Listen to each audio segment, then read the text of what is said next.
Hi hello welcome back to our channel. This anchor Rakshita Reddy. So చూస్తున్నారు కదా, కొత్త కొత్త ఎక్స్పెరిమెంట్స్తో కొత్తగా సినిమాలు అయితే వస్తున్నాయి.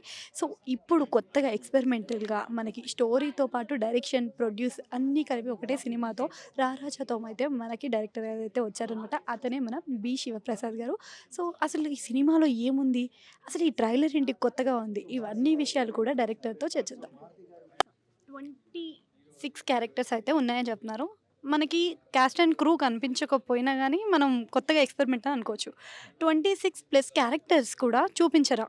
చూపించట్లేదండి. సినిమా మొత్తం కూడా ఎక్కడ చూపించరు. ఎందుకని అలా కొత్తగా ఎక్స్‌పెరిమెంట్ చేయాలనిపించింది? ఎక్స్‌పెరిమెంటల్ అంటే ఇక కొత్తగానే ఉంటది.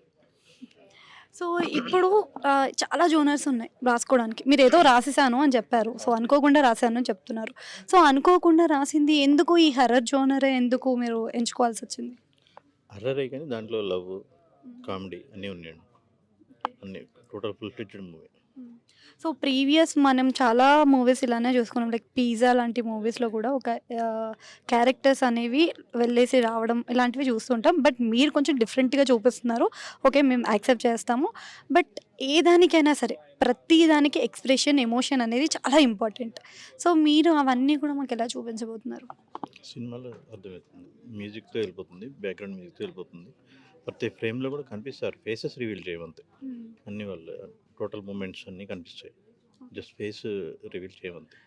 ట్రైలర్ ఓపెనింగ్‌లోనే మనకొక రొమాంటిక్ సీన్ తోటి దాన్ని హర్రర్‌లోకి తీసుకెళ్ళిపోయారు. అంటే ఏదైతే కిస్ సీన్ ఉందో అదంతా తీసుకురావడం. సో, ఎందుకు మీరు ట్రైలర్‌కి అట్లా ఫస్ట్ ఆ సీన్ పెట్టాలనుకున్నారు? ట్రైలర్ చేస్తారు కదా! హ్మ్. జనాలకి క్యూరియాసిటీ రావాలని చెప్పేసి ప్లాన్ అంతే. సో, కొత్తగా పెళ్ళైన జంటలాగా అనిపిస్తున్నారు మరి. ఏంటది?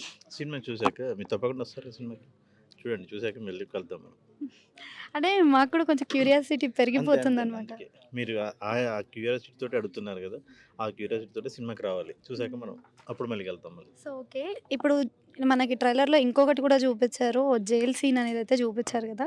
అసలు జైల్ దాకా అంటే వేరే ఏదైనా దానికి కంపేర్ చేసుకునేలా ఉందా? అది మనం చూస్తే అర్థమవుతది. మొత్తం ఇక్కడ రివీల్ చేసేలాగా అంటే రివీల్ చేయకండి. బట్ ఉందండి. మాకంత చాలా స్కోప్ ఇవ్వాలి గదా! అసలేంటి అని. డిఫరెంట్‌గా చాలా డిఫరెంట్ కాన్సెప్ట్. ప్రతి ఒక్కరి లైఫ్‌లో ఏదో ఒకటి జరుగుతూ ఉంటుంది. మీ లైఫ్‌లో యాహ్! ఇలా హర్రర్ ఎప్పుడైనా ఎపిసోడ్‌లేమన్నా జరిగాయా? అలా ఏం జరగలేదు. హ్మ్. అలా ఏం జరగలేదు. సో, హర్రర్ సీన్స్ తీసేటప్పుడు తర్వాత గూడా మళ్ళీ మనకి అదే మైండ్‌లో తిరుగుతూ ఉంటుంది అని అంటూ ఉంటారు జనరల్లీ. మనం నార్మల్‌గా నైట్స్‌లోనే ఏదైనా చూస్తుంటే గూడా అది మళ్ళీ దే కనిపిస్తాయి అని అనిపిస్తది. మీకలా అనిపించిందా మరి ఆ రోజు? నాకలా ఏం అనిపించలేదు. ఓకే. అసలు అలా ఏం ఫీల్ అవ్వలేదు. హ్మ్.